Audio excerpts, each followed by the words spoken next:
Why do we hurt others? Do we enjoy it? Do we take pleasure in it? Is there a reason for it? Probably because some people just find it fun.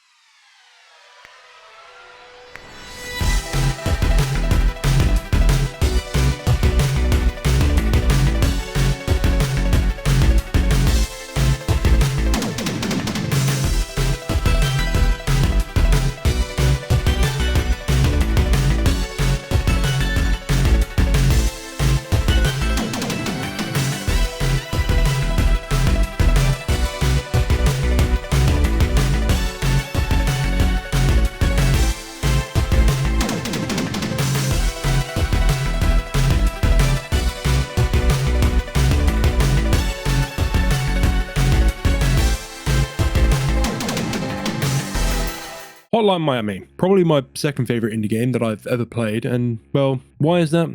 I love its gameplay, story, overall gameplay loop, and most importantly, its music itself.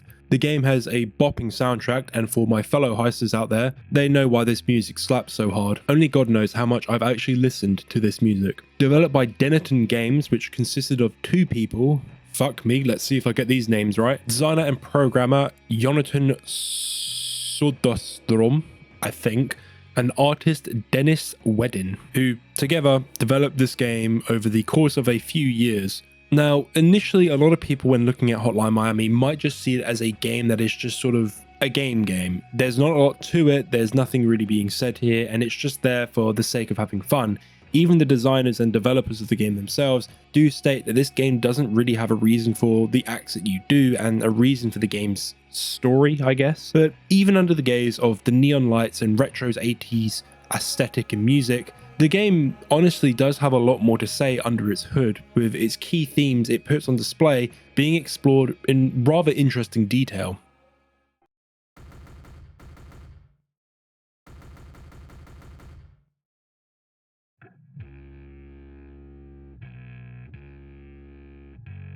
And who do we have here? Oh, you don't know who you are? Maybe we should leave it that way. But I know you. Look at my face. We've met before, haven't we? I don't know you. Why are you here? You're no guest of mine. Do you really want to reveal who you are? Knowing oneself means acknowledging one's actions. As of lately, you've done some terrible things. You don't remember me? I'll give you a clue. Does April the 3rd mean anything to you? I believe that was the day of our first encounter. You look like you might be remembering something. Well, immediately, I guess we have some questions that do indeed need answering. Where are we? Who are we? Why do these three individuals seem to know us in some way that we ourselves don't know? And why don't we recognize them? And what do the masks themselves mean? Well, let's do a bit of character analysis on the, I guess, general characters of these characters, with very little there is, but I'll look more at their physical features, I guess. The most aggressive out of the three is the owl, highlighted with red when he is speaking, and he is the most dismissive and the one that seems to be the most bothered by our presence. The horse, the most welcoming and the first to talk to us, highlighted in blue, and the chicken man, asking the real hard-hitting questions to us, and the one highlighted in yellow. He is the one that seems to know the most about what is happening, and he seems to know the most about us. Now, yellow is a very interesting color. Red and blue have very clear, distinctive features to them, and most people know them. Red is a very angry color that is often associated with more negative emotions, such as anger, rage, pretty much anything negative in life, really. And blue, more positive, a more calming, cool feel, and often is more associated with relaxation. But yellow is a color that not a lot of people really associate with a very specific thing. It has a lot of different things that people associate it with obviously things like gold, the sun. But what does it mean in this case? Yellow is often associated with the sunlight, as I said, and warmth. But in this very specific case, I think it links to another one of its meanings that not many people really know about. That being knowledge. Yellow is often used as a color to present something that knows more than it does. Think about the colors that the Holy Church uses. It's often yellow with white, white being that pure holy symbol, but yellow represents their knowledge, their understanding of something. But it also could mean that the chicken man knows more than he's actually letting on. And then that leads into another thing that is linked to yellow, being deceit, another trait that is associated with it.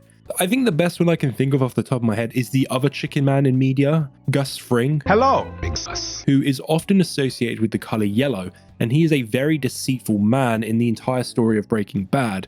So that's kind of where that idea comes from, as in Breaking Bad, the many colors throughout the show are meant to represent the characters in the way that they act in their characters themselves. I ain't going to talk about Breaking Bad because that's a completely different thing. So straight away, we get slight characterizations of each of these characters, and they all seem like fine individuals, but what about the actual masks themselves? What do the animals represent?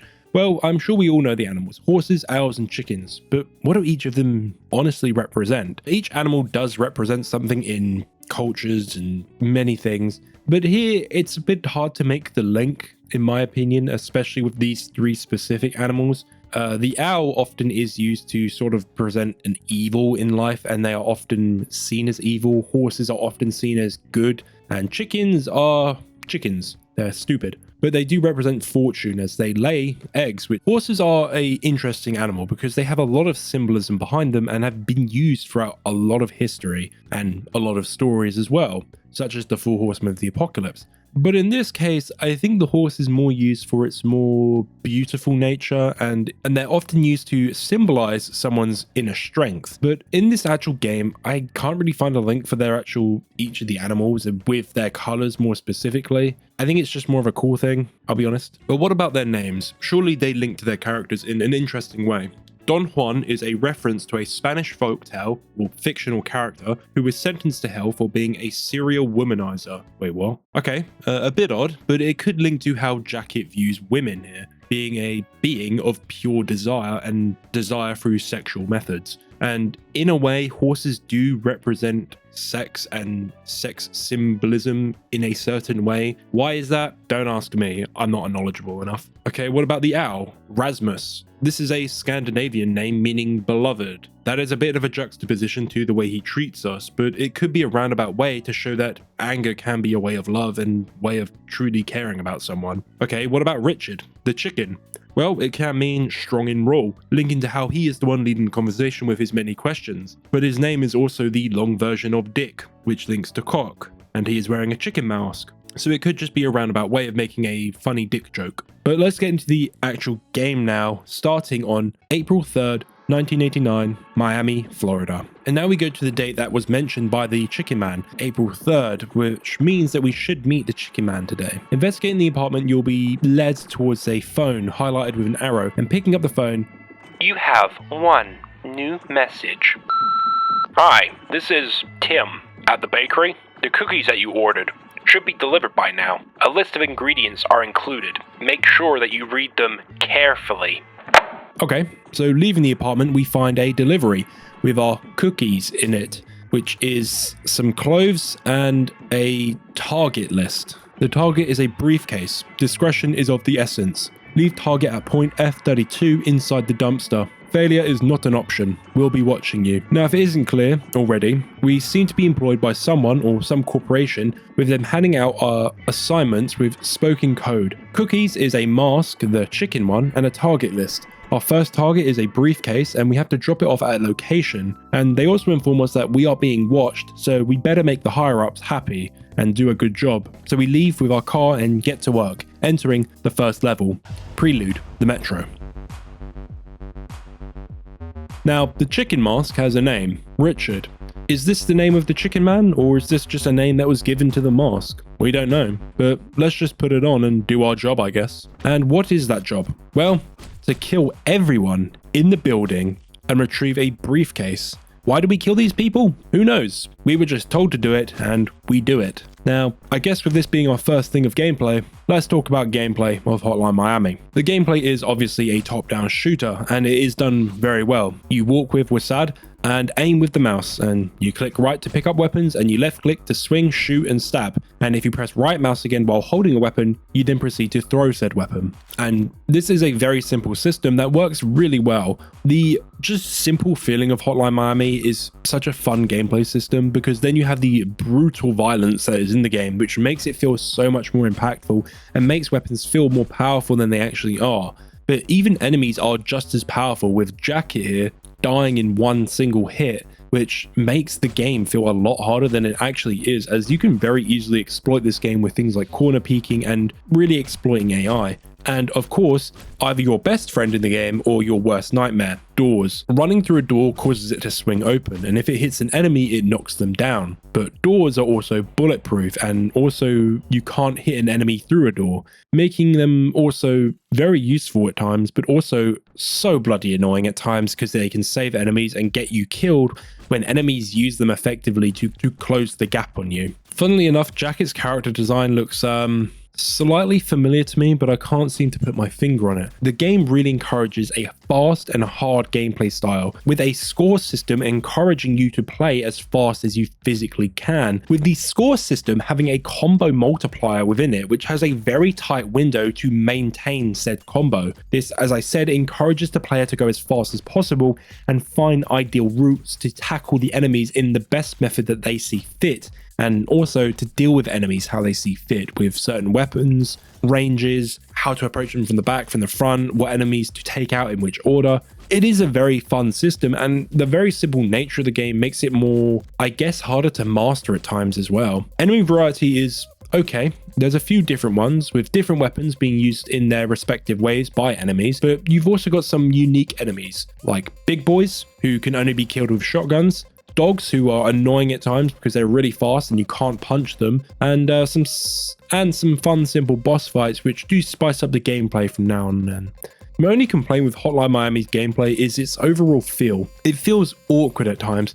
I don't really know what it is about it, but the actual aiming feels really odd to me. It feels very floaty. The lock-on system is a bit annoying at times, as it is a bit finicky, as you don't lock onto what you want to lock onto. Having your index finger on your left click and then moving over to your mouse wheel to click down on that to lock on, it is annoying because it does mean that you can't. So the best way to play this is with a 3-finger prong grip, where you have your index on the left click, your middle finger on the middle click, and your ring finger, I guess, on the right click, as that's the best way to play it, as then you can hit all 3 buttons at the same time. But of course, most people don't play games like that, and I don't play it like that, but that is probably the best way to play it.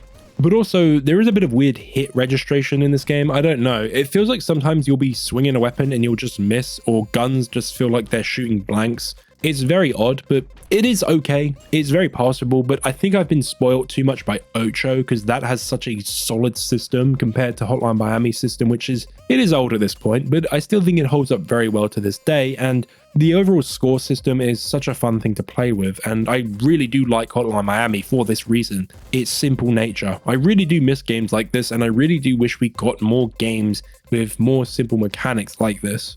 But the biggest thing I hate is the camera. The camera's dog shit. I hate it.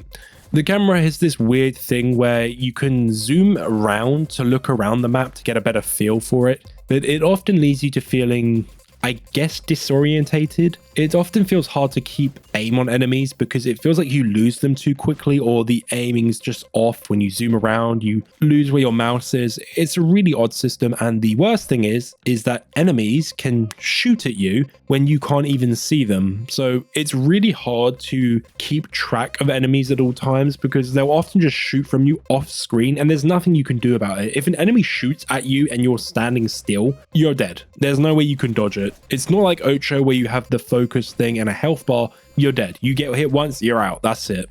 But all is forgiven for its killer soundtrack, which, man, it is amazing. It's an amazing soundtrack. It's amazing. There is honestly, every song in this soundtrack is a banger and a bop. And man, I really wish we got a Hotline Miami 3 just so we could have gotten some more music, honestly. The amazing amount of weapon variety as well in the game, and the variety of masks providing fun and unique gameplay modifiers to the game once unlocked are at first seem simple, but honestly add a lot to the game, especially later masks in the game, which can completely change up the way you play the game. Honestly, once this game gets its teeth into you, it really starts getting its teeth into you. Like, it starts taking chunks out of you. It does do quite a lot with such a simple system, which is such a fun thing to see. Alright, so after grabbing the briefcase after our first gameplay section, we now head back through all the carnage we just caused, with the upbeat music that we've been hearing play while killing all these people no longer playing. It's just us, the sound of our footsteps, and all the dead bodies everywhere with blood everywhere. This eerie part of the game really highlights what we actually did, making you question your own actions and if it's okay to do what you did. Spoiler alert, no, it's not okay what you just did. You just murdered a bunch of people in cold blood for a reason you don't understand, just because you wanted a briefcase. I'm sure if you went to the shops, you could have bought one for yourself, but I guess you really wanted this briefcase. Going down the stairs, a train pulls up, but we do what we do best, kill them, and escape with the briefcase in hand. We now take the briefcase to the dumpster where we were instructed to take it and leave it there. However, we are not alone. Who's there? I can't hear you. I know you're there. Well, this homeless guy surely won't cause us any problems. Oh, we have to kill him. Okay. After killing him, Jacket, seems to not enjoy doing his job very much, being physically sick due to him killing an innocent man who I guess he did not see that he needed to die for him to actually do his job, potentially hinting at this still being a new thing for Jacket and that he doesn't like killing people who he has not been instructed to kill. Well, alright, let's take our mind off work and let's go to the corner shop and grab a snack and talk to the boss man, or Beard as he's called. Hi there, man, haven't seen you around. Thought something might have happened to you. You seemed really down after losing your girlfriend. Don't remember seeing you after that. Maybe we should talk about something else. So, out for a midnight snack, huh? Oh, don't worry about it. It's on the house. Good to see you. Have a nice night. Beard seems to be somewhat close to Jacket, knowing more about his past than we currently do, and we get an insight into Jacket as a man, having lost his girlfriend, which in this context could either mean they broke up and just split amicably, or not amicably I guess, or it could mean that she died. We don't know, but it seemed to have changed Jacket in a way that has been a negative, I guess, being more isolated from his friend, and he no longer contacts his old acquaintances like Beard here. Beard is the most out of place character in this entire game. He is the only one that is friendly with Jacket, except for the horse I guess, but we'll get into that later. And as time goes on, you'll start to notice that something does not seem right about him. Well, collecting our snack, we go home and now we jump forward in time a couple of days to April 8th, 1989. And again, we have another job to do. Going to the answer machine. You have one new message. Hello, it's Linda. I need a babysitter right away. Got a few kids that need to be disciplined here. I'm at East 7th Street. Make sure that I have a long talk with them. I really need someone to get through to these rascals. And like last time, please be discreet. Well, I guess we should head out and do our babysitting job with first chapter, no talk. Arriving at East 7th Street and heading up the stairs, you'll notice a symbol that we saw in the last mission, a red circles with 3 lines cutting across it. Well, what is this sign? Well, it's the logo for the people above us, the people employing us. A group called 50 Blessings, and this is clearly used to communicate with their, I guess we'll call them operators, that this, the building they're in, is currently the correct target that they are going for. So we babysit and discipline the people misbehaving, and after finishing up, we just leave. And we go and pick up the best food you can have after a hard day at work. 1 large, fresh pizza. Approaching the counter, oh, it's Beard again. Must work 2 jobs to make ends meet. Hi there, welcome. Oh, you don't need to order. Your pizza's already done. A bit odd, but we must be a regular then. But then why did Beard say that we haven't seen him in a while? How did he know we were coming to grab a fresh pizza? And how did he know what our order was? A bit odd, but I guess there's nothing wrong with it. Had a feeling you were on your way here. How though? Well, let's just leave it at that for now, shall we? Don't worry about paying. It's on the house. Damn, free pizza. Don't mind if I do. But it is a bit odd. How did he know we were coming here? How did he know who we are? And it seems like we're a regular at this pizza place. And if we're a regular at this pizza place, how has Beard not seen us in a while? Have we just been disconnected for a couple weeks? But the way he talked, it sounded like it had been a few months in my head. Well, it don't matter. Let's go home and eat our grub. And we jump forward again, a few more days to April 16th. And we have another job to do. You have one new message. This is Thomas from the Methadone Clinic. We've scheduled a short meeting for you tonight. We're at Northwest 104th Street, apartment 105. And don't worry, we know discretion is of importance to our clients. Well, another job that we need to do at Northwest 184th Street. So we head out and attend to our meeting, I guess. And as you can see, it goes about the same as last time. It goes okay. We go in, we kill a bunch of people, and then we leave. Finishing up, we go to the VHS rental shop to grab a film for tonight. And hey, it's Beard again. Something ain't right with him. How is he working 3 jobs? I mean, the house pricing in Miami must be fucked if he needs to work 3 day jobs. But Jesus Christ, this brother's the hardest worker in the world. Hey dude, good to see you again. Did you hear about the massacre the other night? A bunch of Ruskies, I heard. No loss if you ask me. They say some maniac wearing a rubber mask did it. Sounds like a scene straight from a slasher flick, huh? Oh yeah, I have the perfect film for you. The one on the desk. Take it. It's on the house. Enjoy yourself, dude.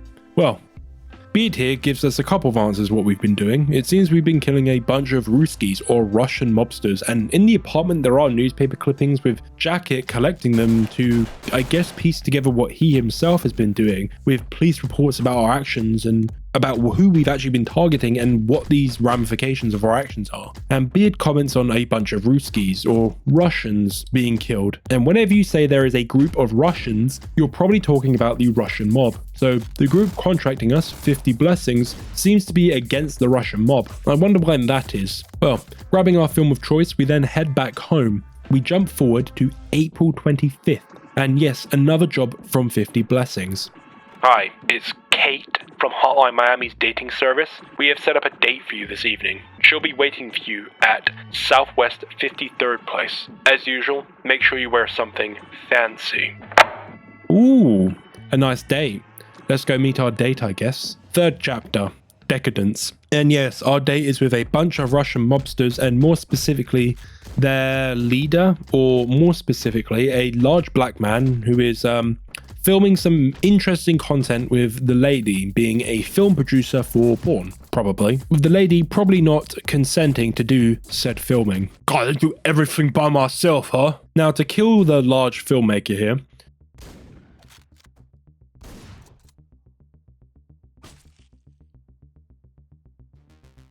well, entering the room, the girl. Yeah, just get it over with. I knew it would end like this.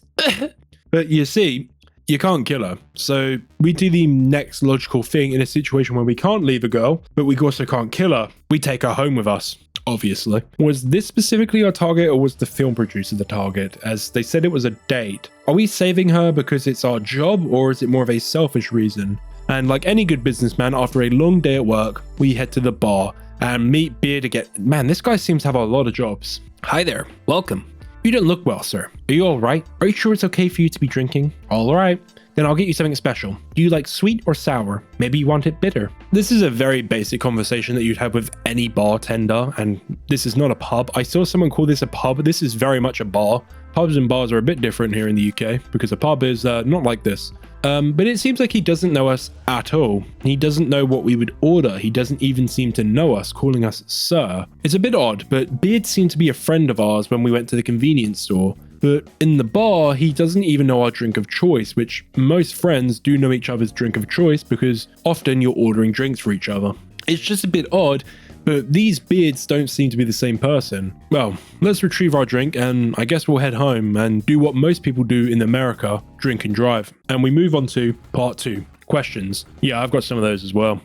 Up until this point, I, and you as well probably, have probably a lot of questions about who are we? Who is 50 Blessings? What's the Russian mob steal? Who is the girl? Who is Beard? And what pizza did Jacket get? Well, hopefully we get some answers to these questions in the chapter called Questions. Now again, we meet the three amigos again. Oh, it's you again. It looks like you've been busy since we last met. I see that you remember me now, don't you? But you still don't know who I am. You don't even know who introduced us, do you? Why did you come back here? You're not a nice person, are you? You make me sick. A picture is starting to take form here. I wonder if it's accurate. Some pieces don't quite seem to fit, or maybe I just don't like the way it looks. I think our time is up, but we'll meet again. Before you go, here's 4 questions to ponder. Question number 1. Do you like hurting other people? Question number 2. Who is leaving messages on your answering machine? Question number 3. Where are you right now? And the final question, why are we having this conversation? That's all for now. See you soon. Okay, let's pause. Let's just have a quick chinwag about these questions, I guess. First of all, the differences in the room. The room seems to be in a bit of a mess compared to the last time we were here, with plants on the floor and dirt all over the place. But everyone seems to be unfazed by that. Now, the horse, again, is the first to greet us and the most friendly out of all of them. The rooster remarks that we remember the rooster, but not who he is, and we don't know the person who introduced us to him. A good question, and if it isn't clear, the rooster or chicken man here, the mask that we received in our cookie package. And the idea of it is the mask that that Jacket got is a new side of himself. When he wears the mask, he becomes a brutal and horrifying man capable of unspeakable horrors he himself didn't even realize he was capable of doing, which is displayed with him throwing up after his first mission.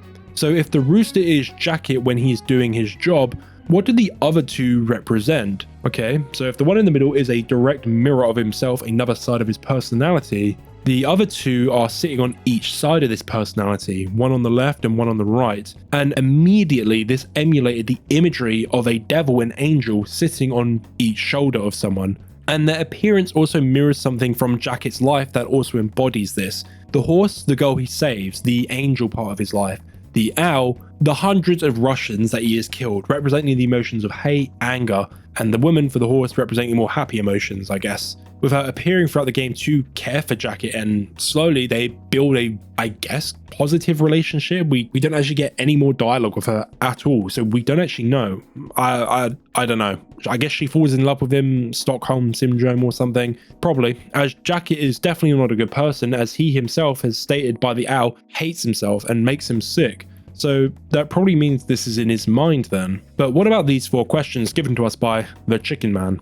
1. Do you like hurting other people? Now this feels directly stated and asked to the player and is asking if you are enjoying playing the game, which, yeah, I am. I am enjoying killing people, and I don't seem to have a clear objective to do it.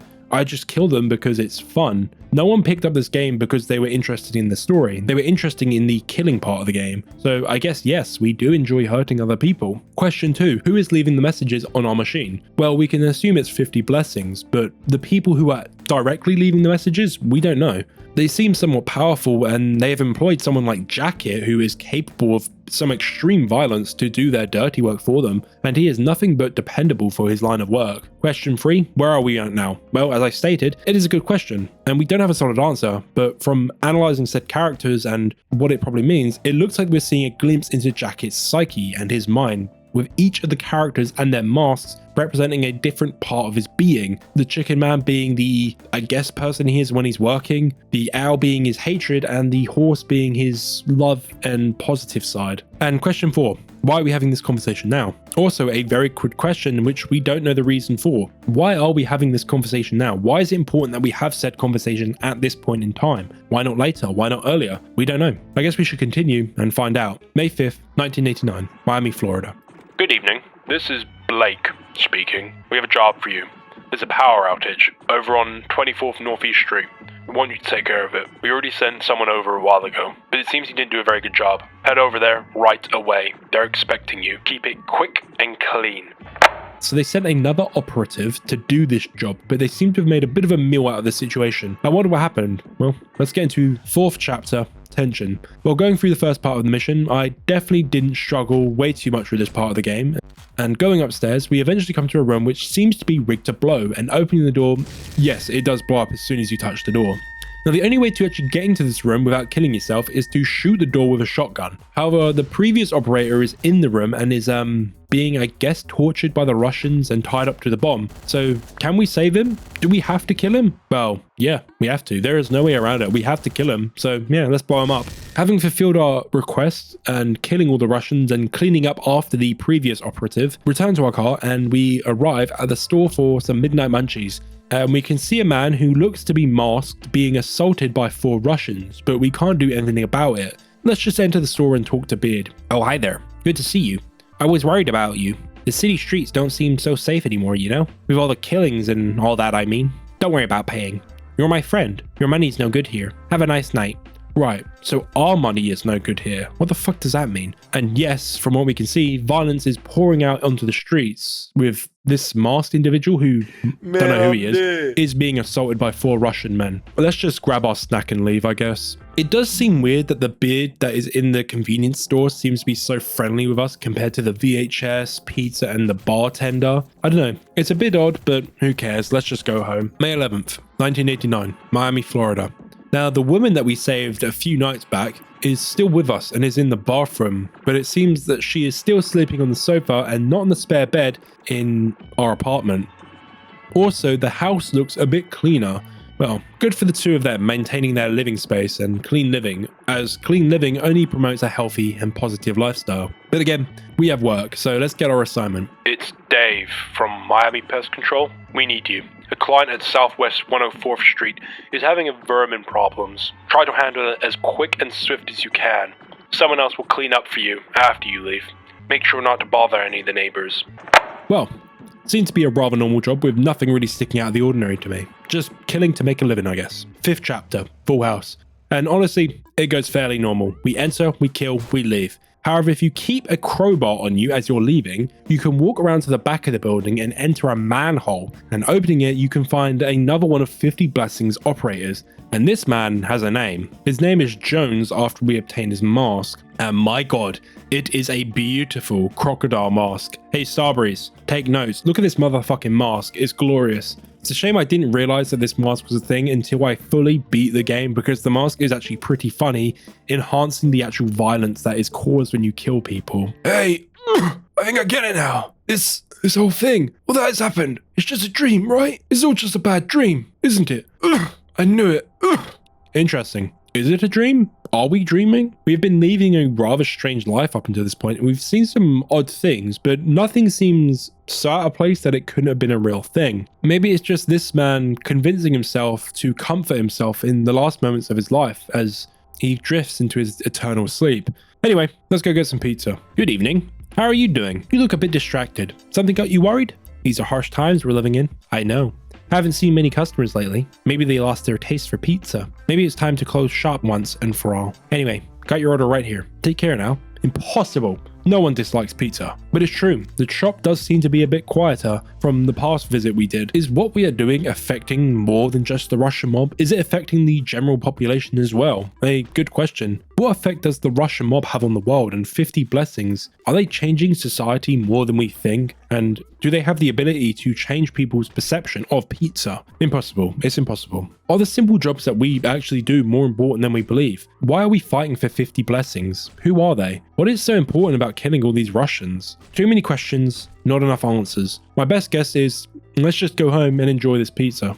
May 13th, 1989, Miami, Florida. Now again, the house looks fine, even tidier if anything, and the woman's in the bath, and reading the newspaper clippings, we can find that the police are denouncing that the death of the Russian mob are the actions of a vigilante, meaning that 50 Blessings probably are not fighting for some kind of justice, but potentially pursuing a selfish desire. But again, why are we fighting? Is it really because we enjoy what we're doing, or do 50 Blessings have a different angle here? Hi, it's Dawn from Hotel Blue. We need you tonight. Our receptionist went home due to stomach problems. We'll have some VIPs who'll be staying with us today. Make sure you give them a great stay. That will be your top priority this evening. Now get going. Going downstairs, we meet a blonde janitor. Now, he isn't anything to get alarmed by, but the game makes it abundantly clear this is someone that we should keep our eyes on. Why should we keep our eyes on him? Why would they give him a highlight and give him a cut-in of dialogue? Doesn't make sense, so he is definitely important for one reason or another. Well, going to work, we hit up what seems to be a fancy restaurant, killing everyone in the dining room. We then move up the elevator. We can find another janitor clad in all green. This one though being ginger or brown haired with a beard. Well, finishing up, let's go grab a VHS for tonight. Hey man, boy am I glad to see you. Have you been following the news about the killings? Now this is top secret. You can't tell anyone, but I have a friend who's in the police force. He told me there's rumors going around. There could be more than one perp, maybe a whole bunch. A group of people wearing masks killing Russians. It's like from a movie or something, right? Well, I think it's fascinating. Right, so just grab any movie you want. It's on the house. That's what friends are for. Well, but we do know after finding Jones and having to clean up a previous operator's mess, but why would the police want to keep it a secret? I guess to reduce public panic on what could seem to be a gang war between two powerful gangs, one high in number and loyalty and the other highly effective at one thing, killing, if Jacket's skills are anything to go off of. But it seems that there are more operators that we don't know about yet. May 23rd, 1989, Miami, Florida. Okay, so the newspaper here actually gives us a little bit more information on the hit we just did, and it's actually one of the more important newspaper pieces. 3 politicians among the casualties, heavily blow to the Russo-American coalition, several victims tied to criminal network. Interesting. So this seems to be a political hit with 3 politicians dead, and this action being a big blow to a Russian-American coalition during a time during the tail end of the Cold War in '89, so a coalition between the two would have been very beneficial for every living being on the planet. So what are 50 Blessings going for? Why would they kill Russians to prevent a coalition between the two? Well, who cares? We gotta get to work. It's Harry from management.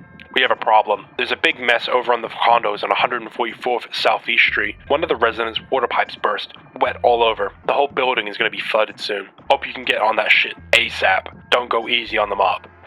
Well, this one seems to be a bit more serious. We have been told to be discreet after every single message up to this point, but why? We've been told to be discreet up until this point for every other job, but this one, it seems that something has gone wrong. A flood and pipe burst, potentially hinting at something not going the way 50 Blessings wanted it to. And we are told to not go easy and get shit done ASAP, meaning they want us to not be discreet but be fast. Now, entering the mission, it is packed with guys with guns on high alert, and it is one of the harder levels in the game. But eventually, once you kill them all, a phone rings as you're leaving the building, so of course we go pick it up. There's been a small change of plans. We have a prank caller at the telephone company. Why don't you go there and see if you can talk some sense with him? You know what I mean. 342nd Northwest Street. Go there now. Floor it.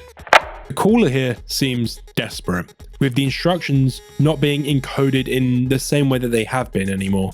But we have another target at the telephone company. Let's get on our bike and pop off to the tele company. Arriving in the company, we come across a building filled with people having been absolutely massacred and brutalized. Some cut in half, others decapitated, and going upstairs we see a lot more bodies and eventually come to what seems to be the man responsible, the biker. This must be our prank caller.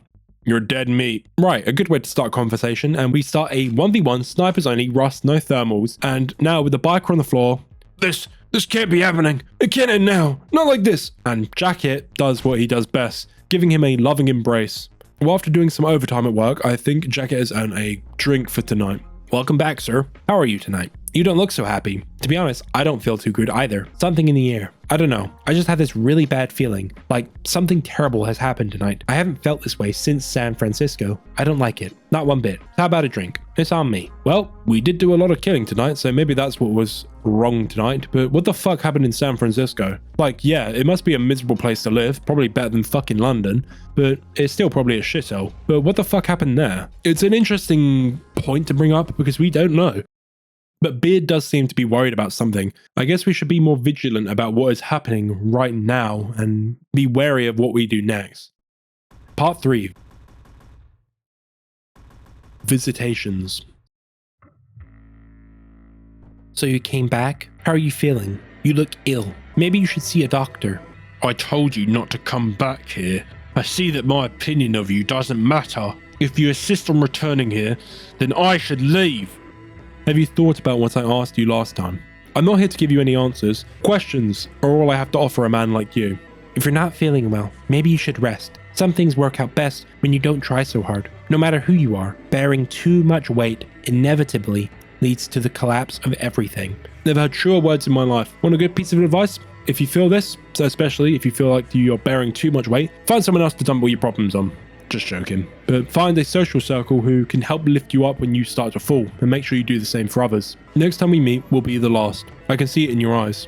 Before you go, I'll leave you with 3 predictions. Someone you know is not who you think he is. Something will soon be taken from you. On July 21st, you will wake up in a bigger house. That is all. Again, the horse greets us first with kind words. She seems concerned for our general health, but the owl still really doesn't like us. And the room is in even more of a mess than it was last time, with rubbish piling up and flies flying about everywhere. If this is Jacket's mind, which is my prediction, then it seems that he is slowly losing it, with his mind and psyche decaying in a metaphorical sense, becoming more clouded and dirty. I guess as he becomes more and more attuned to his violent life, he becomes more and more corrupted and diseased. Now, the rooster, being the ever interesting one, leaves us with something to ponder and 3 predictions. Next time we see him will be the last. And his 3 predictions: someone we know is not who you think he is. Okay. Something will be taken from you, and on July 21st, we will wake up in a bigger house. Well, who could be the person that isn't who we think they are? Well, there's a couple of options here. Could be Beard, the man on the telephone, or maybe the janitor, as they are the only characters that we seem to be concerned with at the moment. Could be we will lose something close to us. That could be anything. Our wallet, pizza, friend, lover, our home, God knows. And on July 21st, we will awaken in a bigger house. It doesn't mean that we will own a bigger house, just that means we might sleep somewhere else than our apartment for once. I guess let's move forward. May 27th, 1989. Well, the woman is sleeping in the same room as us, just not the same bed. How nice. It seems that we're getting closer with her, but we got work to do. Hi, it's Pat from the club. We want you to DJ tonight. You're free to play any kind of music you want. Beer is on the house. We're on 212 Northeast 24th Street. Dressed to kill. See ya. Well, the individual seems to be back to his older self and not as panicked, and we move on to the 8th chapter, Push It. Entering the club, we immediately see another operator dead on the floor. This is Carl. Clearing the area, we can collect his mask, giving us a new mask to play with, but we don't actually learn anything about Carl himself, and of course he doesn't actually say anything. We just know that another 50 Blessings operator has been killed. Well, let's just finish up the mission and let's grab a late night snack. And what the hell is the biker's dead body doing here? Is that really there, or is Jacket really starting to lose it and his grip on reality is slipping? Well, let's go talk to Beard. Hey man, I gotta tell you something important. All this is not really happening. Take a look. What you just saw now did not actually happen. You don't look like you believe me. Then allow me to demonstrate. What the fuck is going on? And this is now when we should really start questioning everything that is happening in the world. If anything, we should be questioning everything since the fight with the biker. That seems to be an important point of the story where things start to shift and Jacket really starts to lose his mind. Hey man, it's nice to see you. Friendly faces are far and few between these days. Just take what you want, my treat. Have a good night, man. See ya. What the hell? Why is he greeting us again? Jacket he's lost it at this point. The store clerk greets us twice, and of course the dead body flailing about and gurgling is a bit odd. And why is the janitor in the bathroom? And the 50 Blessings symbol is here on the floor. Does that mean this place is a front for 50 Blessings? And why is the janitor here? Did he clean up the body? Is that why we're getting free stuff as well? Is every other place where we get free stuff a front for 50 Blessings? Does that mean the bar, the pizza place, the VHS place are all fronts for the 50 Blessings? Everything up to this point has been fairly believable, but this point here is probably the part where you can't really believe it all because none of it seems real. But we do know something died on that point in the convenience store because there's still blood there even after the body is gone. Now, Jacket just leaves. He doesn't even grab a snack. He just books it, and I don't blame him. If that shit happened to me, I think my brain would just stop working and I would stay there for the rest of my life, just not observing anything, just turning off. But let's move on to the next day. May 31st, 1989. You have one new message. Hi, this is Rick from the real estate office. There's a showing for an apartment downtown today. It's at Southwest 121st Street, apartment 35, open house. Just swing on by when you have the time. Seems like life just goes on even after that really weird situation that we just had. At least our home is relatively clean and our life seems to be going in a fairly decent direction. And let's get into the 9th chapter, Crackdown. Now entering the building and doing what we do best, we progress to the next floor, but we get interrupted with the police busting in and all the mobsters just give themselves up. They don't even fight us anymore. But we can't be caught by the police and we have to do our best and fight our way out, avoiding the police, and just like fucking Payday, there's a fucking sniper. Well, it seems that either the police are cracking down on the Russians or 50 Blessings and traced our mission. We don't know which one, but let's go get a pizza. Okay, that man is obviously cosplaying Gus Fring. Even the dog is doing it. We don't like strangers around here. Ain't that right, Parker? Man, Jacket probably needs some real psychological help now. As how is he speaking to a man with no lower jaw? He would not be able to speak at all due to lacking a lower jaw. Let's just get our pizza and wait, that's not Beard. Why is a bald man here serving us? And Beard's dead on the floor. Well, rip the MVP. You will be missed. What do you want? Could you hurry up? We're closing soon. Damn, bro. You didn't even give me the goddamn pizza. I just wanted a pizza. I've lost my appetite now. I guess we'll just head home. June 3rd, 1989. Hello there. This is Thomas from Downtown Relaxation. We need you to fill in at the reception tonight. One of our employees has called in sick. Wear something fitting and discreet. Well, by the sounds of it, one of the operators for 50 Blessings seemed to not want to go into work, and we have to cover his shift. And we move into the 10th chapter, Hot and Heavy. Now, this is a massive level with multiple large areas, which seem to be a spa relaxation area, which downtown relaxation, spa. And why are we here? Well, we find another dead operator called Jake. It seems that our numbers are being thinned, with 3 of them being killed off in missions now, and there are others that we probably don't know about. So it seems like we're cleaning up his mess again. But if you look at it this way, there's 3 operators that we've seen die on missions, and their kill counts are probably pretty high. They're probably nowhere near as good as Jacket because he just seems to fucking kill everything, but they probably got a nuke or 2 with their kill streaks before dying off, so their KD must be pretty good, and 50 Blessings must be very happy with their members. Well, let's go to the VHS store and pick up a movie. Oh, Beard is dead again somehow. What are you looking at? Hey, I recognize you. You look very familiar. Have we met before? Yeah, the pizza place. And you didn't give me pizza. And you're not going to give me a VHS this time, are you? It seems that this man is on his own mission to kill every beard and completely ruin our nighttime activities. And we leave without picking anything up again. And how could he kill Beard twice? Beard was already dead, being shot in the back of the head in the pizza place, and now he's dead here. Is Beard real, or are they just like quadruplets or something? Or maybe Jacket made up Beard from his favorite source. Sources that I made it the fuck up. Let's just go home.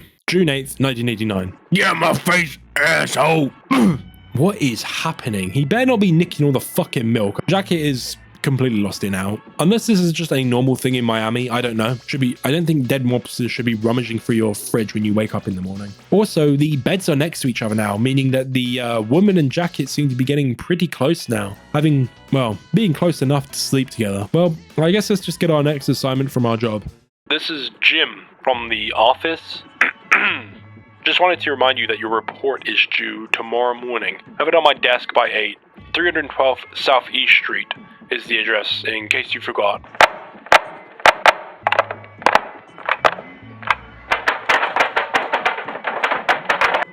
Well, seemed he had struggled putting the phone down there. 11th chapter, deadline. Now we enter the office and do a Belko experiment, killing everyone, and when we tried to leave, a van barrels in, and man, this boss fight was kind of annoying. I don't know why, I just seem to struggle with this a lot. The goons seem to be really good at shooting you off rip on their spawn, and the fucking clown car amount of them is kind of annoying to deal with, and the guy throwing Molotovs at us is kind of annoying. Having beaten all the goons, the person using all the nades just gives up. I give up! You win! And Jacket gives him some self-motivation, I guess. I don't know, you just brutalize him and ends it by setting him on fire. A fair punishment for a man wielding Molotovs. Alright, let's go get a drink. Oh, the man in green here has killed everyone, including Beard, for the 3rd time. And again, 50 blessing symbol in the bathroom. What is happening? Hey, you. VIP's only tonight. I think you better leave. Jeez, I guess we will leave then. What the fuck are you looking at? Man, Jacket is definitely having a bad time recently. He ain't got anything left to enjoy after a hard day at work. Part 4. Connections. Arriving home, we walk upstairs to find the apartment door open and see a man with a rat mask sitting on the sofa. See the woman we saved dead on the floor in the bathroom. Approaching the rat man. Ah, there you are. I was wondering when you'd get back. Well, let's get this over with then. And he proceeds to shoot Jacket. But pulling our best Jesus Christ impression, we press R to revive ourselves, which has us awakened in our bed and walk out to find the rooster sitting on the sofa. And our dead body is still lying there. Looks like it's only you and me left now. I'm sure you know by now that this won't end well. Soon you will be all alone, but that's okay. Before we say goodbye, I'll let you in on a secret. What you do from here on won't serve any purpose. You will never see the whole picture, and it's all your own fault. Now it's time for you to leave. There's a warm bed across the hall from here, and you look like you could use some rest. Well, very cryptic, but I guess we will never see the full story of this game, and only a fraction of it. And we will have questions even at the end. And apparently it's all our own fault. I wonder why that is. Maybe because we refuse to ask any questions? Anyway, we now walk across the hall to what seems like a hospital room and enter the bed. We awaken in a new scene in the hospital. Hey, Doc, when's this bastard gonna wake up? I don't know. He's been in a coma for weeks now. But he's going to wake up, right? This guy's a prime suspect in a major case. Look, my guess is as good as yours, though I can say that it might be a while. He's still not even fully healed from surgery.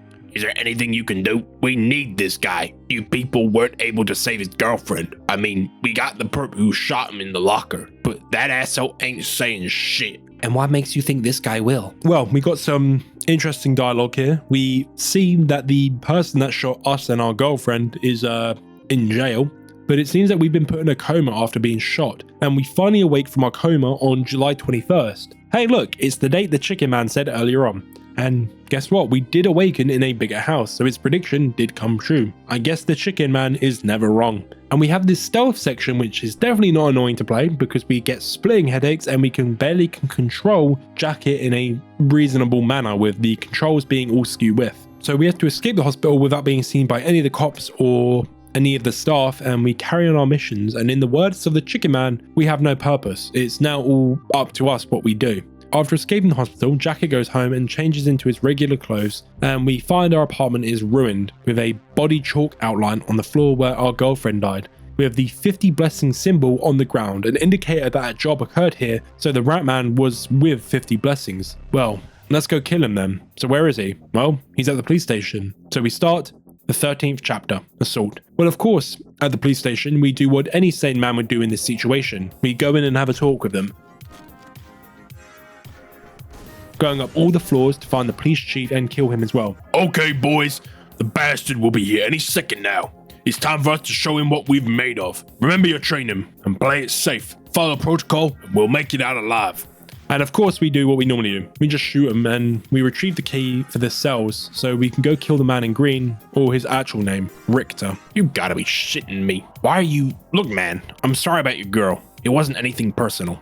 I know you made it all the way here, but I think you're in for a disappointment. I don't really have any answers for you. Well, I don't think Jacket really came here for answers. I think he just came here to kill. Attacking the hitman, he does have a little bit more to say. Damn, that hurt. You know, we might not be that different, you and I. Have you been getting those weird phone calls? I wish I had something to tell you, but I don't. The police might know more about this mess than I do. They should have a file on the case here somewhere. I'd like to ask you to spare my life, but you look like you've made up your mind. He really does not know anything. But hey, that means we can kill him without caring the world, right? Wait, why is Jacket killing so many people now? Jesus Christ, he just killed a whole station full of innocent cops. Well, he does need to get the case file to inform himself of the whole debacle with 50 blessings and the Russian mobs. And with the case file, he is able to actually get a lot more information about everything in general. So let's grab the file and dip. July 23rd, 1989. Reading the file, suspects claim to be threatened into, instructed to kill by messages on their phone, calls traced to club on South 86th Street, ties to underground Russian mafia network, multiple accounts of illegal activity reported, insufficient evidence for warrant. Okay, seems that Richter here did rat out to the police, fitting that the one with the rat mask rats out. And we find a location for the calls, a club on South 86th Street, but this club has links to the Russian mob. Why would the Russian mob be calling hits on their own people? And the police are sitting on this evidence because they don't have enough evidence. Well, why don't we go say hi to them then? Why would the Russian mob be calling hits on their own places? It is a good question, and you could look at it that the Russians might not even want the coalition to occur as well, so they're also behind 50 blessings in a sort of roundabout way. It's an interesting idea. Or maybe, just maybe, Jacket is so delusional that he made up all this information himself, and reading this file he just filled in the blanks and convinced himself the people that he's been killing this whole time are the real bad guys. Busting into the club, we go fast and make our way to the manager's office. Look, man, I don't want no trouble here. The safe is open. Just take what you want and go. Look, I'm not the owner. He's not here. I just run the club. Let's be civil about this. All right. I'll give you his address. Just please don't hurt me, okay? He's on Northeast 114th place. Please just go now, okay? Jesus, Jacket really has gone off the deep end here. This man was probably innocent in all this, as by the sounds of it, he was just a manager for a club. But we still killed him. Why? Well, it just seems that Jacket just wants to kill them now. It's kind of fucked. This man was terrified and very clearly was not involved with the general Russian mafia. So why? Why does Jacket kill him? Just to protect his identity? Well, that don't seem to matter anymore. He's wearing a mask as well. Why would that matter? But at least before Jacket killed him, he did give us an address for where to go to next. And now for the final chapter, Showdown. Entering the building and killing the two doormen, we walk into the boss's lair. And who do we have here? You must be one of the assholes killing off my men. Doesn't look like you are here to chat. So why don't we get this over with? And now we enter a boss fight with two panthers attacking us, and our only weapon being a trophy, but once killing them, leave him to me. A ninja assassin lady comes to kill us. Well, let's do our favorite thing and throw a nice zinger at her and then brutalize her to death. I guess it's just you and me left now. Not bad. I'm impressed. I wonder what gave you this thirst for blood. I've never seen anything quite like it. Now I want to see who's hiding behind that mask. But the boss ain't finished just yet. He pulls out 2 MP5s and then we ninja throw 2 trophies at him, forcing him to drop his weapons. I can see where this is going. Ha, I'll spare you the pleasure. And the boss proceeds to do his 13th reason why, committing suicide. And now the phone rings. Hello? Hello? What's going on there? I'm trying to sleep. Is anyone there? Can you hear me? Hello? Goddamn phones! I fucking hate these things.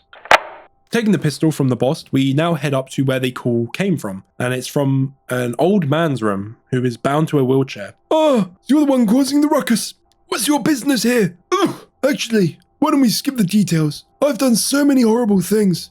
Nothing seems to really matter anymore, does it? I'm not going anywhere, as you can see. Just go ahead and do whatever you came here to do. And Jacket, with one final bullet, kills the head of the Russian mob, steps out onto the balcony, and has I can't say the British word for it, a cigarette. And that ends the game. What the fuck just happened? Well, if it wasn't obvious, we played as a man forced into a job which required him to do things which he did not enjoy doing, which slowly grated at his mental health, with him slowly becoming less and less of a human and becoming more and more of a monster, capable of horrific deeds. But is there something wrong with him mentally? Probably. We don't really get answers about Jacket, but we do get some hints that he probably isn't quite all there.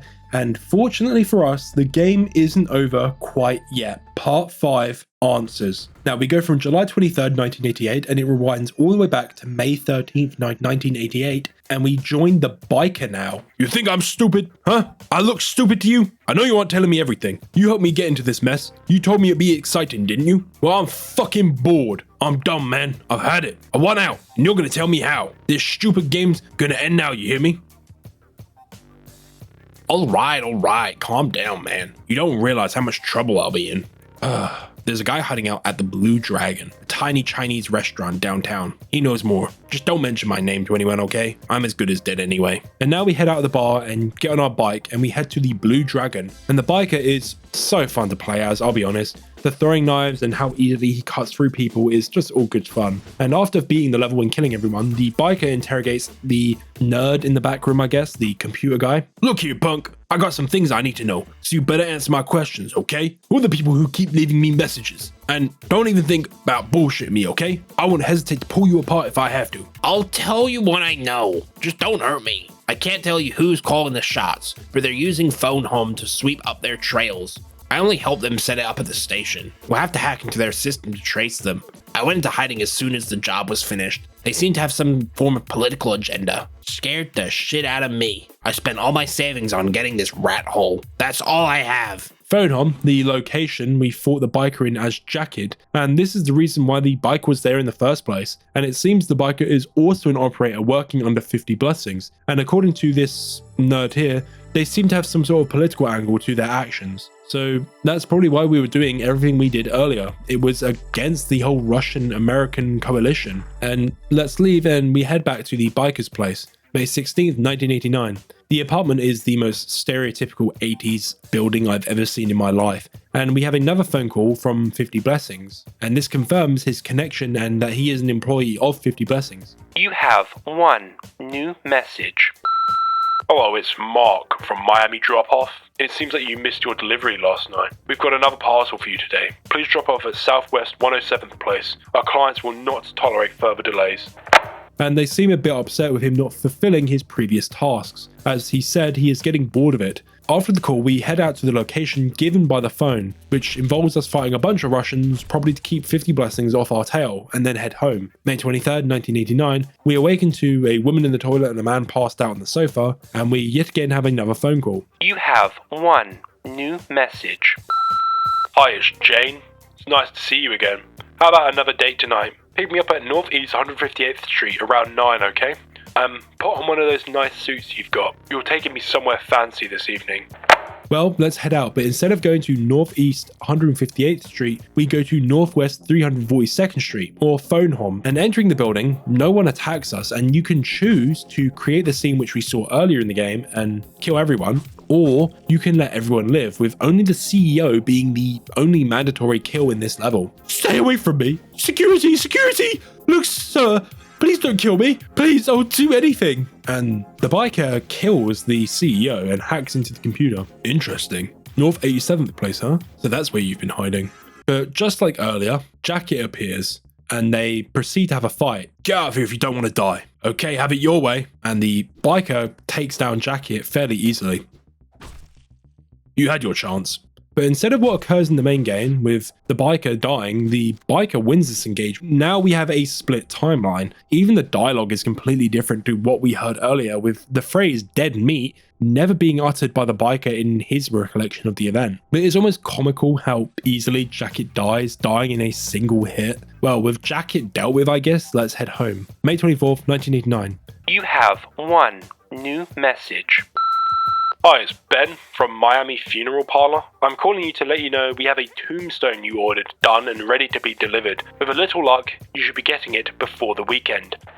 Now this is just a straight up threat. The delivery of a tombstone is clearly being a threat on the biker's life, and saying to him that he will not see to live the weekend, meaning at most he has 2 days to live, as the 24th of May 1989 was a Wednesday, so at most he has 2 days left. So, with no time like the present, he heads to North 87th place. We see the blonde janitor from earlier who runs away into another room and down into the sewers. Now, depending if you completed the puzzle in the game, you can get different ending dialogues. And even if you didn't, there is 2 sets of ending dialogue depending on what you pick, with you being able to pick certain dialogue options. So there's 3 endings, 2 main ones which you get for just asking questions and not completing the secret in the game, and like secret Easter egg ending, I guess, if you complete the puzzle. Now there is a lot of dialogue here, which I'm not going to go through it all because I feel like it's a bit pointless. Now, if you don't complete the puzzle, no matter what you pick, the janitors basically make fun of you, don't answer any of your questions, and basically say that you don't know what's going on and it's bigger than you can ever imagine. And so in the end, we kill them and the biker leaves Miami, not getting any sort of definitive answer for who they were, what they were doing, why they were doing what they were doing. But it gives the game a bit of a unsatisfying ending, especially for the mystery of who 50 Blessings actually are. But what if we do solve the puzzle, which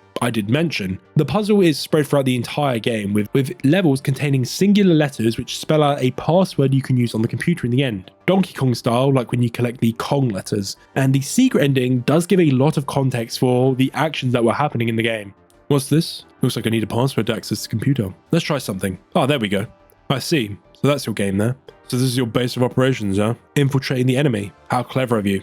You're that arsehole from Phonum last night. What do you want? I looked through your computer upstairs, and I thought we should have a little talk about your line of work. You don't know shit. Our system is password protected. No one knows the password but the 2 of us. I was born in the USA. How the hell did you figure that out? Let's just say I used a little magic.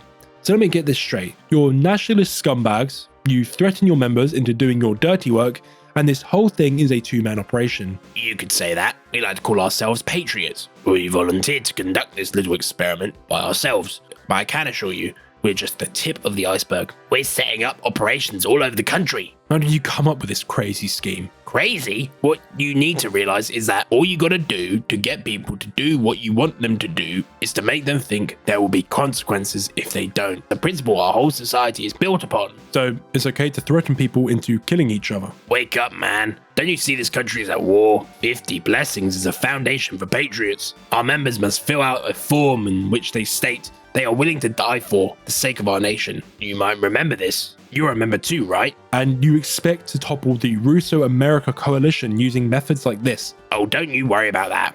We'll have this country back on its feet soon enough. Give us 5 years and you'll see what we're capable of. This is just the first step. You'll understand it in time. We've got some very powerful people on our side. You know what? I think I've heard enough now. I have no interest in politics. You people have wasted enough of my time already. And the biker proceeds to kill both of the janitors and the credits roll. So it's revealed that this specific operation, it was all just these 2 people and they had no power whatsoever. They just threatened people into doing dirty work for them. And the reason they did it is because these people actually volunteered to do this work. And this is something of an experiment for a much larger corporation to change America, to prevent the Russo-America coalition, which is an agreement between Russia and America during the Cold War, which isn't real in real life, but in this world it's a fictional agreement. Why did it happen? We don't know. But this conspiracy does seem to spread much deeper than the current problem in Miami and affects the entirety of the US. And so 50 Blessings is basically a club that patriots who don't like the Russia-America agreement apply to join. And when they do join, they are threatened into doing dirty work for 50 Blessings. Well, the biker is fulfilled with these answers and kills the pair, leaving Miami, ending the game's story. But what was the real series of events? Who won the battle at the phone company? Was it Jacket or was it the biker? If the biker lost, then none of these answers would have ever been revealed, and none of it would have happened. But if Jacket lost, then the Russian mob would have never been toppled, and his girl would still be alive, and the prophecy by the Chicken Man would never have come true. Well, this game doesn't give us the answers that we seek, but using this game, and not the sequel, because I don't want to do that yet, I interpret that Jack, on the brink of death, basically goes fully mentally insane, creating delusions of grandeur and creating some of the wackiest shit you've ever seen, from dead people eating his food in his fridge and fighting panthers and a ninja woman in the end, and defeating the head honcho of the Russian mob himself with very little effort. And to be honest, the biker to me does seem to be more physically capable than Jacket. Jacket seems to not be as physically capable than the biker, with the biker completely murderizing people, cutting them in half with just a single swing of a meat cleaver. But what if neither are the real events that took place? What if both of them are delusions made up by the two people? Everything after the phone company from the biker's point of view did seem a bit strange as well, and it could also be from the delusions of a man losing his own grip on reality as well. And we don't really spend enough time with the biker to fully characterize himself and make a character profile for him. We spend a decent amount of time to see his general character, but not enough to make a full character for him. And we don't get these answers. They're left unanswered, and we'll never get to see the full story, which is what the Chicken Man said. We will never get to see the full story because it's our own fault. We're not allowed to see the front side of a tapestry, only the back side, seeing the general pieces of the puzzle, which can fit together, but there are parts missing and some parts don't seem to go together with each other. Now, I know I'm probably going to get comments because I'm covering this so late in the video now, and this is an amendment from my original script, but I thought I needed to sort of talk about this now. So I think it's very clear that when you wake up in hospital with Jacket, everything before that was dreams. None of it was happening in the moment. It was all recollections from Jacket. That's why it all seems really scattered and it jumps around a lot, and it's not like obviously in order. So this obviously calls into question if Jacket is a reliable narrator. Now, you then ask the question of, if Jacket was put in the hospital by the gun shop and he's dreaming of all this stuff, what actually happened in Phone Home? Well, I think that neither stories are true, personally. Even though I think the biker probably would have been able to take Jacket on one-on-one, he probably just got unlucky, and Jacket is ever versatile in any situation. So I do think both of them got a good lick in from the fight, but I don't think either of them killed each other. As I know in Hotline Miami 2,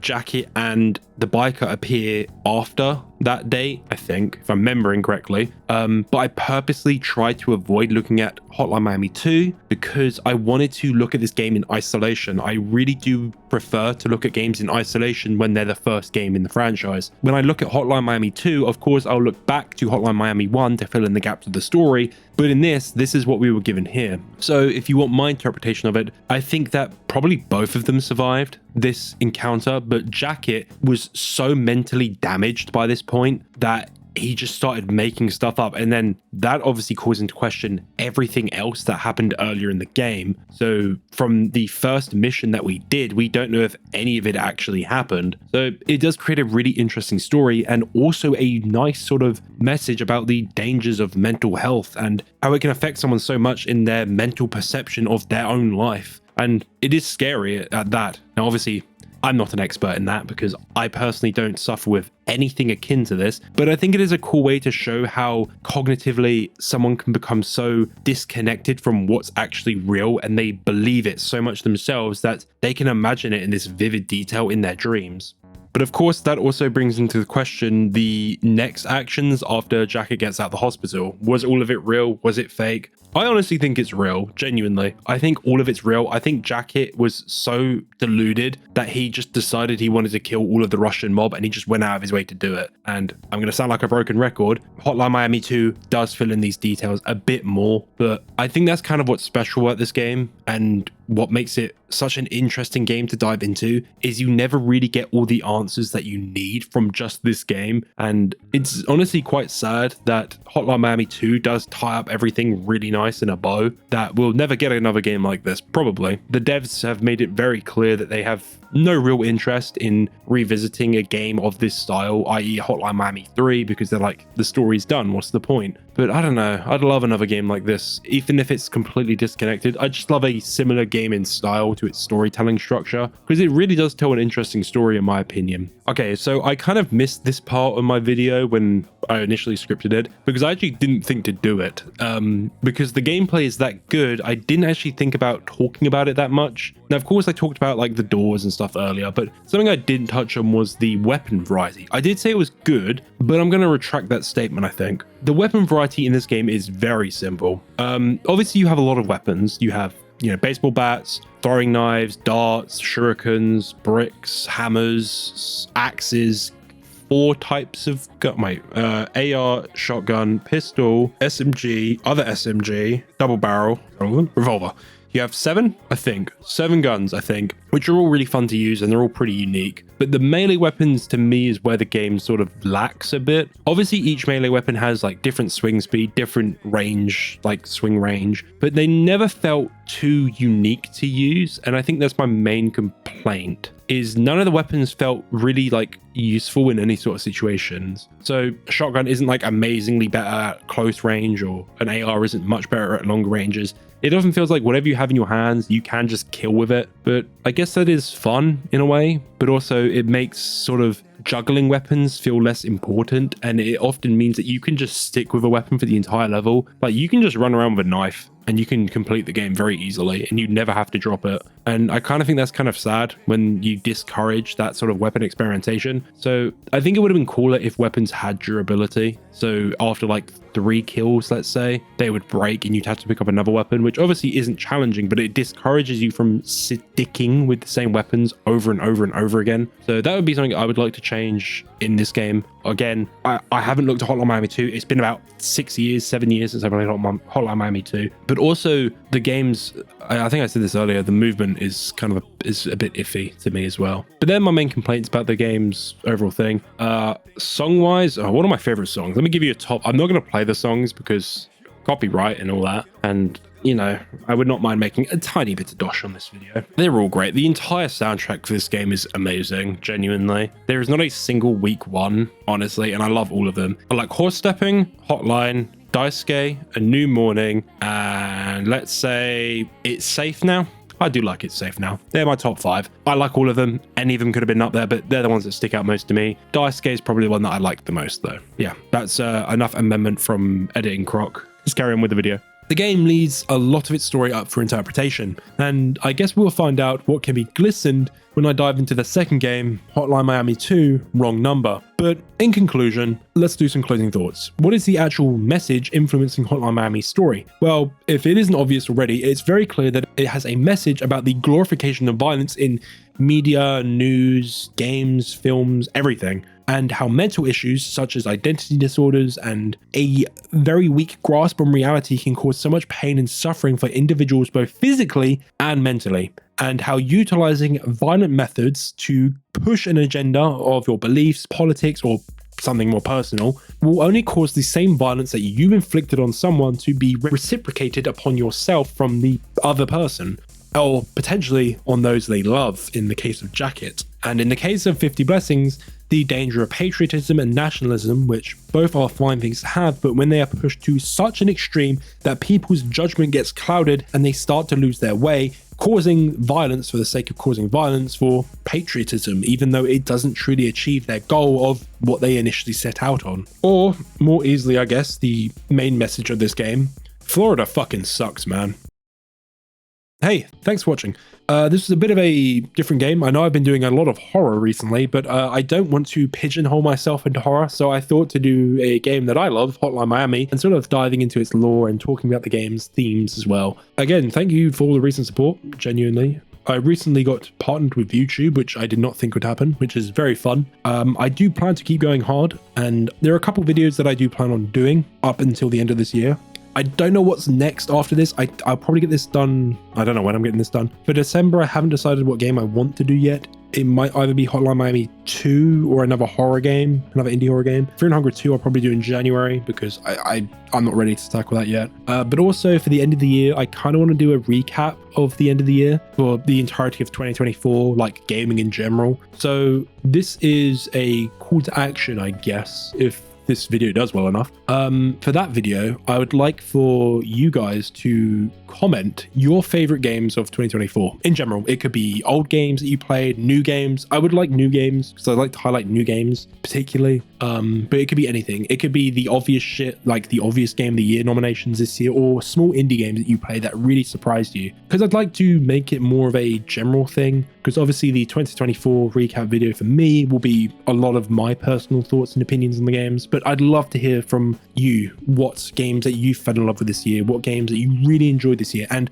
don't feel pressured to just state like indie horror games or niche stuff. Really, anything that really grabbed your attention this year, because trust me, most of that video will not be indie games. It will mainly be big stuff, because that's mainly actually what I play, even though most of the stuff I've been covering on this channel, it has been indie stuff, which I just have more to say again about them, I guess. But yeah, thanks guys so much for the support. That's enough waffling from me, I think. Again, thank you for watching. See you around. Crocodile.